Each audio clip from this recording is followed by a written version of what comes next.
Okay, here we got a crank. This is a KX125 crank from like a 07 model in good condition, and basically most people, all you really see of a crank is that through their the look they get from their base gasket. Not many guys really get to pull it apart, but just so to make you familiar with what's there and how it works. Obviously the crank turns and the rod rotates around the bearing. So that bearing's spinning, the crank's spinning. The rod doesn't really spin, but the bearing spins inside of it. The angle that it runs, like that straight up and down, it's like load at different angles all the time. So it needs a whole bunch of bearings to support that load, and it's got to be able to move. It's got to have a little bit of side clearance, otherwise it'll just, when it gets warm, it'll just seize up. And it's got a slot there to let the fuel vapor, as the fuel comes into the bottom end and then goes up into the combustion chamber on a two-stroke, will lubricate it through that slot. You can see that's quite a big slot, so they obviously want some good oil to get through to the pins, and you can see the pins in there. And you'll see that the slot extends quite a ways. That's because the reality is that only this part of the rod up the top and an equal amount at the bottom is what is supporting the load. Like when the piston fires, it pushes the rod down, and that's what initiates the crank to turn, and it just keeps on going like that. As it gets to the bottom, it's got the weight of the piston and everything on it, and then it changes direction and it throws it up. And when it actually gets right to the very top of the stroke, it then has to reverse direction and yank the piston down. So there's a lot of force involved. Obviously, if you've got a 50 horsepower bike, there's whatever your torque loading is, your kilowatts, that's what the force is that's being hammered on there every time the spark plug fires. And you've got the weight of the piston being in motion, being thrown up, and then it has to be yanked back down by the rod. So there's a lot of force, centrifugal force on here. Most people don't understand how big those forces are, and they are quite big. That's why the things are half-inch or inch thick steel a lot of the time, is because there's a lot of tension and a lot of force being applied through them and on them. To give you an example, a few years ago when we were having trouble with 250Fs blowing up, we worked out that there was roughly 2 or 2.5 tons of force on the end of the rod when the piston was at the top and it tried to yank it back down. The piston's trying to continue on to the moon, but you're going to yank it back down. So that little piston that weighs a couple of 100 grams, when you start spinning it on a 250F at 14,000 odd RPM, it can weigh as much as a couple of ton. So to put that into perspective for you, if you get your family car, hook a chain on it, winch it up so it's 6 foot off the ground, with nothing but the conrod connecting it to the car to the chain, would you stand under it whilst somebody jiggled it up and down? And you'd have to be pretty brave to stand under a full-size family car being lifted by this. But that's the type of forces that are on it. So these have to be very strong metal, and they put a lot of energy into preparing that metal, for the life it's got to leave inside your engine. All right, so that's how it looks like when it's in place. And obviously you see it needs that side clearance. This one has little washers there so that if it does, for whatever reason, move to one side, it doesn't rub against the crank. It's got something soft and nice and lubricated to push on, so it doesn't bind up. All right, we'll just go over here, and we've got some rods and stuff pulled apart so that you can see what it is. This is a KX500 conrod from Pro X, and you can see what it's made of. It's a crank pin everybody knows about, goes through the center, and that moves and basically doesn't actually move but rotates with the crank. The crank spins and the bearing sits over the top of it. So that's the bearing cage, and its only purpose in life is to separate the pins, to keep them at an equal distance so that it maintains the right clearance. The number of pins, the diameters, all different for different bikes. Obviously these pins have inertia, they have weight, and they work on the centrifugal force of everything. So again, remember that it's not a smooth rotation. The crank gets punched down and it slows down and it goes back up, and it's got to compress the gases. So it's accelerating and decelerating all the time. So you have the cage trying to rotate smoothly, but it is actually getting jarred and jostled by those forces. So the pins often clack in and around there, in that little gap they can sit in. So you can actually probably see here that this is a fairly tight fit in there, like it can't actually come all the way out. So it's designed to hold it quite well, but only allow a very small amount of room. So that's even though it doesn't look like much, that's a precision part. And you see it's got a white metal coating. That's a very slippery bearing style coating called white metal, and that's important because obviously at different times the cage might come into contact with the actual surface of the rod under certain circumstances, particularly when they get worn out.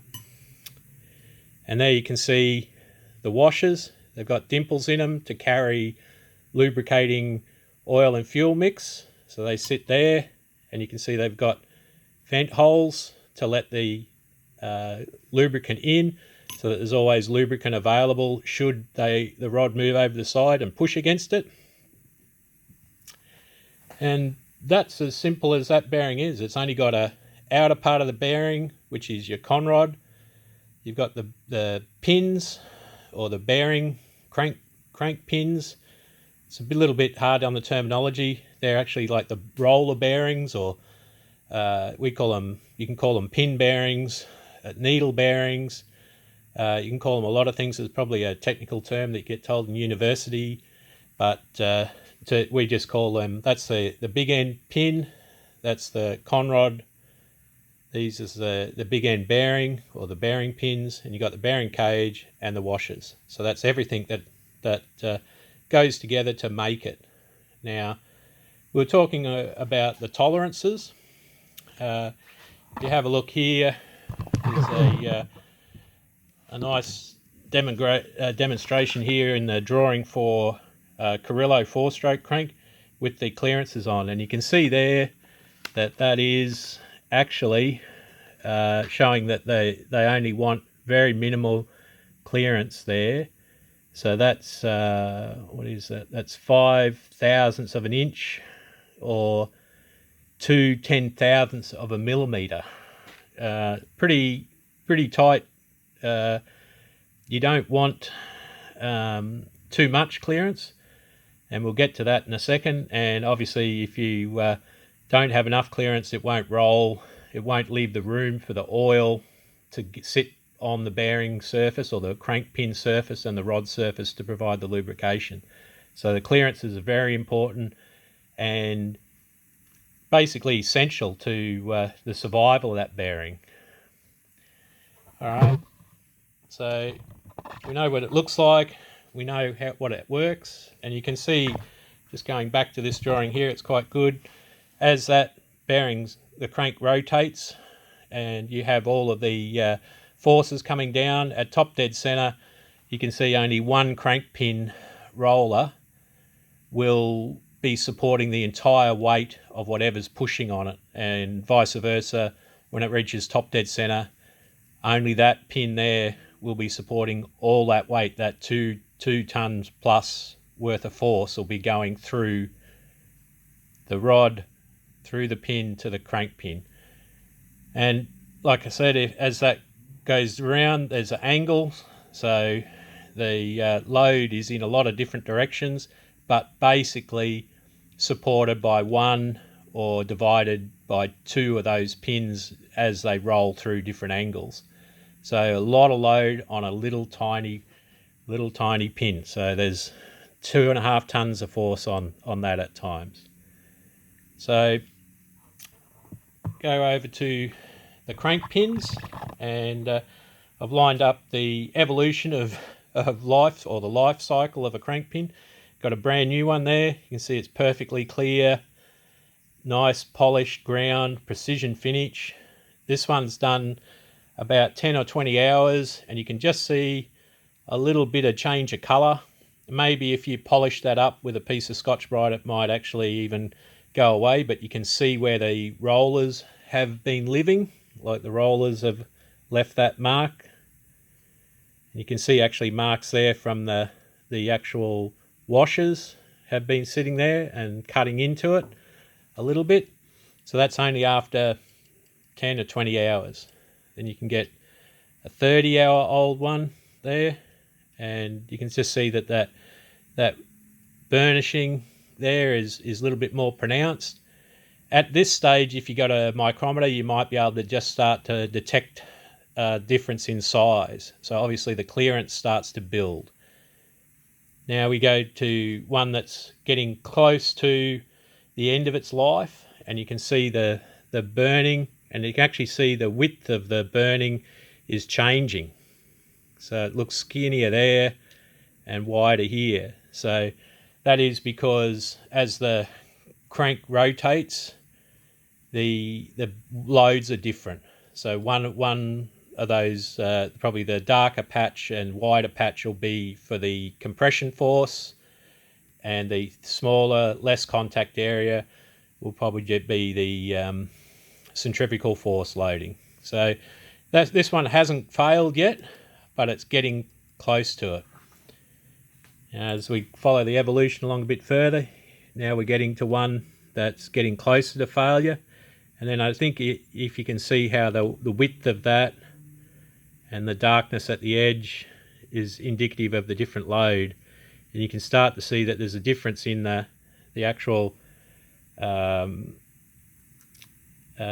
shading there. So this one started to fail, and what the difference there is, in the center you've probably got pins that are getting flexed because this is no longer flat. It's not wearing evenly, and the pins can start to bend or flex a little bit, and this is the very start of the failure. Now, to explain what happens is fairly technical, but as the clearance builds, the roller is rolling along the surface of the crank happily, and when it gets pushed up and down because of the tight tolerances and the film of oil, it really can't move, clack up and down. It can't build any momentum. So, but it's sort of sandwiched in there. There is movement, but it's very slight, and there's no chance for it to build up a lot of momentum. As we progress along and these pins get ground down, this gets worn a little bit, and the outer part of the bearing gets worn a little bit, we start to get movement, and we can get the pin not central in there. It'll start to clack. Now when that happens, in the early stages, the pins can't keep contact, or they don't keep contact with the pin and the rod at the same time, and they lose contact. And because it's all spinning and rotating, some explanations of it is that the pin loses momentum, and then when it comes around and touches, there's force on it. Either the force squeezes hits the surface of the crank pin and squeezes the oil out of the way, and we get friction, or perhaps when it rolls over and it gets that little bit of movement, it can set up a vibration, a juddering. And I don't know if you've ever been to the airport and you watch a plane land, you see the wheel touch the ground for the first time, it skids, goes from cold to stinking hot, and smoke flying off it instantly. That's what's happening to your crank pin. So the evolution of the failure is that once you get up around here, and there starts to be movement, the pins can start shuddering or knocking, and what happens from then on can split into a few different types of failure. One of the most common ones is that you just get enough so that at really, really high revs, the vibration or the skidding of the rollers starts to cause heat. And you can see on the next one, that's the bluing. So you can see from the condition of this that there's no real pitting or chunks. So nothing big's happened, but the skidding has started to cause heat. And at this point, like I said, it can split into a number of different failures, but a real common one is the roller. The pins are in there and they start skidding and vibrating, and they actually vibrate enough so that they work hard and snap the cage apart. Now, because the bits of the cage have come out, it goes into a few things can happen. You can have bits of cage fly out and go up your transfer port, sit on top of the piston, knock the spark plug gap, and the bike will stop. Or maybe if you're not as lucky, they'll just pound away in between the piston and the head, and it'll look like somebody's been hitting it with an axe. So that can happen, and at that point, hopefully the bike stops and you can pull it up, and that's the only thing that's happened. Sometimes that doesn't happen and the cage still stays together and the bearings start shattering, and you can see bits of a bearing. Once the pin breaks, can find its way out the slot, out one of these gaps. It'll try and force its way past the washer and maybe get rid of the side clearance, and the thing will seize. Like I said, once it gets to around this area, a lot of different things can happen to stop the bike, and how it progresses and why yours did what is a little bit of luck, maybe a little bit of the design of the rod, but more than likely totally dependent on what revs you're doing, when it happens, and how you reacted. A lot of guys, when they get to this start of the failure, the bike slows down because it's you're losing horsepower to heat and friction here, and you can feel it getting slower. Some guys just knock it down a gear, hold it wide open, and it'll quickly progress from there to the end and lock up because of that. If you're lucky enough to stop your bike around this period, maybe when you go and start it up, you'll feel a bit of graunching, or you'll feel the friction, you'll hear the noise, and then when it starts up and idles, you'll hear a little bit of a knock, and you stop riding it and you go and get the crank rebuilt.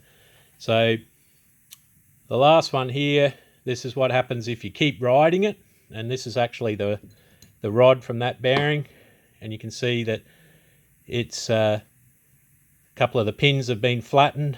That's one of the pins, and it's a little bit hard to see, but that pin is no longer round. It's actually got completely flat on two sides of it. So that's been hammered from the rod beating on it at the bottom and the top of the stroke. The extra heat has caused the friction, so it's softened. So it's like a blacksmith making a horseshoe. This is because the pins have been flattened. The pins are trying to work their way out, and something weird's going on there.